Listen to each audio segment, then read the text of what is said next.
Hi, I'm Alex, Hi, Marco. and we want to have a conversation. As restrictions are starting to be lifted and we're establishing a roadmap back to normalcy, the millions of people who are currently with no employment are starting to see the light at the end of the tunnel. Now, getting back to our normal, if there is a normal, will not be easy and can take several months, if not years, because we really truly don't know when this pandemic will be over. It's no secret that the labor market will be forever altered by COVID-19. Many of us who are working from home will find ourselves working from home for the foreseeable future, with some instances having a work from home situation become the new norm. Others, especially those who work for small businesses, will emerge to find that they have no jobs to go back to, either due to the business going under due to the financial pressures of the lockdown and virus, or having reopened that they are just not making enough money to be able to hire them back.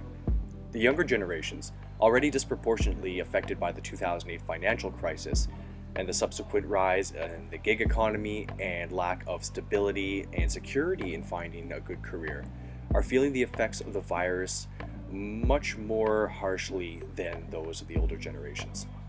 Now, Alex and I wanted to share some strategies with you that you could use to really fight the economic effect of this pandemic. Now, with that in mind, here is our top 3. Strategy number 1: check for support program. Canada, US, and many government bodies have established a financial response bill in order to fight the impact of this pandemic. Now, many people have argued over the effectiveness of these bills, but we can all agree that something is better than nothing. Now, in the United States, the Trump administration have a $1,200 stimulus check available for independents. You've had to have made some type of money in the past, whether through employment or self-employment, in order to apply. Here in Canada, we're a little bit more lucky. The Liberal government have established the CERB, Canadian Emergency Response Bill. Now, this is available for individuals, businesses, dependents, as well as students. Now, the payout for individuals is around $500. It's up to $500 a week for up to 4 months. For students, it's around $1,225, and for businesses, it could be used to help supplement employee pay during these difficult times. Now, there is also a works in effect between house owners and banks in order to levy some of the pressure from their mortgage payments, and as well as a CERB GST check that has been increased by $400. Now, I would also advise for individuals to check their local charities and as well to donate to local charities. But now the CERB, if I get it, do I have to pay taxes on it? Yes, you do. That means each dollar that you guys definitely ask for help, you're gonna have to pay taxes on it next year when it comes back. Important to keep in mind. Make sure to save about 30% of it, put it away for taxes, so that when the CRA comes calling next year, you're not taken by surprise. Our second strategy to help maintain your finances during the COVID-19 pandemic revolves around expenses, specifically cutting back on certain expenses. I'm going to talk about them in 3 broad categories, the first of which are automatic payments. Now, in automatic payments, there are things like gym memberships to yoga studios, different institutions, as well as transit passes. Many people commuted to work via public transit pre-COVID, and for a lot of us, myself included, we set our passes to automatically renew each month. Now, there are of course going to be some people who recognize that they should cancel these, but I guarantee that there are others who have let it slide for this long because it's in the back of your mind. It's an automatic transaction. It's not something you think about every day. Automatic transactions also include things like Netflix, Disney Plus, Amazon Prime, Crave, all of those. You were hoping I wasn't going to say it, but I am. Even though we're stuck at home with more free time than ever, you should really take a look at how many subscription services you do have, how often you use them, and then ask yourself whether it's really worth it. A recent study found that the average American household has on average between 4 and 5 subscription services. If we take an average price of about $10 a month, that's $50 a month. And if your finances are really tight, you could absolutely do with shaving some of that excess off to have just a little bit extra money in your bank account. Of course, these are cheaper options, but there are subscription services for pretty much anything and everything out there. Unfortunately, the concept of ownership is fast going out the window these days, and there are many options available for a lot more money than just your Netflix subscription. Marco here is saving $80 a month ever since he canceled his membership to online pickup artist classes, and look at him, he's doing just fine. Second broad category is food, and specifically delivery, eating out. So whether it's Uber Eats, ordering directly from a restaurant, DoorDash, any of those applications, you're paying a hefty premium for your food. It includes the cost of the food itself, the delivery charge, taxes, and of course both companies and the restaurants have to take their cut. And most of the time the food arrives, it's lukewarm anyways, it's not even that good.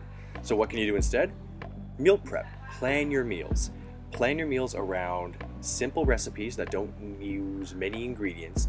Go to your grocery stores, buy in bulk, stretch every dollar you spend, you'll get a lot more value that way. This has a twofold benefit.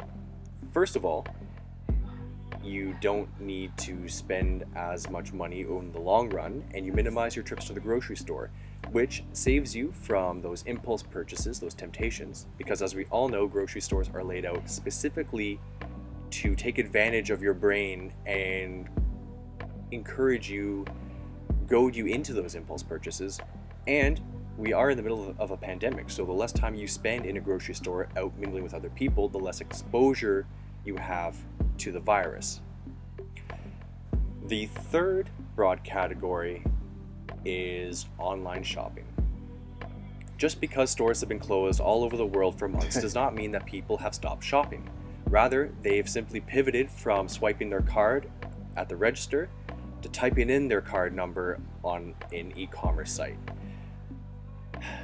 Boredom can easily lead to casual browsing, impulse purchases, and it can be very hard for some people to stop. For some people, the willpower just isn't there. And so there are two things you can do to help with this. First, if you have confidence and trust in yourself that you can stop, make sure to be conscious and be aware of every time those thoughts enter your head. If you get the impulse to open Amazon and casually browse, pause for a moment and think, am I really needing anything? Am I doing this with an actual purpose in mind? Or am I just doing it to buy something, to just do something? If you find that you're on the side of the spectrum with the lower willpower, there are many different solutions out there, typically in the form of apps for either mobile or desktop, that will actually limit the amount of time you can spend on these sites. You can customize them as you like. So for example, if you find that you typically online shop for an hour or so after dinner, you can set it to block Amazon, from 5 to 8 p.m. for example. These apps can also block sites outright. So if you really want to just get away from all of that, you can do what amounts to a blanket ban on all these e-commerce sites and remove the temptation of online shopping from your lives. Step number 3, supplementing your income. It's important for some people to find some money coming in during this time. It can really make the difference between eviction, having food on your table, or even getting that new pair of shoes I've been talking about. Yeah, but remember, CERB is taxable. You can't get the ones you want. Okay, Alex, cheap is better. I got it. Now, although you may risk your exposure to COVID-19, it is important to realize that companies are doing the best they can in order to fight the spread of this virus. Now, there are possible jobs that are available right now, such as delivery, grocery clerks, and other essential jobs. They're currently on the hiring spree, so I would definitely check those out. Now, accommodations such as pharmacies, tech support, and as well as staffing are still open as well. With the new wave of expected hiring, it may be relatively easier to find some type of an income now or employment now than when restrictions are lifted and everyone is out looking for a job. Hey, Alex, do you want to talk a little bit about digital school skills and how it's helped you during CERB? Sure. So the rise of the gig economy and the increasing digitization of business has led to an explosion of possibilities and opportunities for those who have digital skills. Things like web design, social media marketing, social media knowledge, and some more niche skills such as being familiar with the use of Adobe software like Illustrator or Premiere can all lead to many opportunities, especially as businesses are scrambling to pivot to a more e-commerce model. Many of them, in particular smaller businesses, don't have the experience or the know-how to properly operate social media marketing campaigns, to have an attractive website design. And so if you have some expertise or some knowledge in these areas, look to leverage that. Start to do some freelancing. Reach out to local businesses in your area that you feel could use your help and offer your services. It would be a win-win, as you would start to get a little bit of income, and these businesses get some assistance that could help them boost their revenues during this time. And there you have it. 3 strategies to start on the road back to maintaining and recovering your financial health throughout the COVID-19 crisis. Some of these may be easier for some to implement than others, and we don't pretend to have all the answers for everybody. But we do hope that you took something of value away from this video, and if you enjoyed the content, please make sure to give the video a like, subscribe to the channel, and share it with your family, friends, and anyone else who you think will benefit from seeing this video. That's all from us for now. Have a good week, and we'll see you in the next video. Goodbye.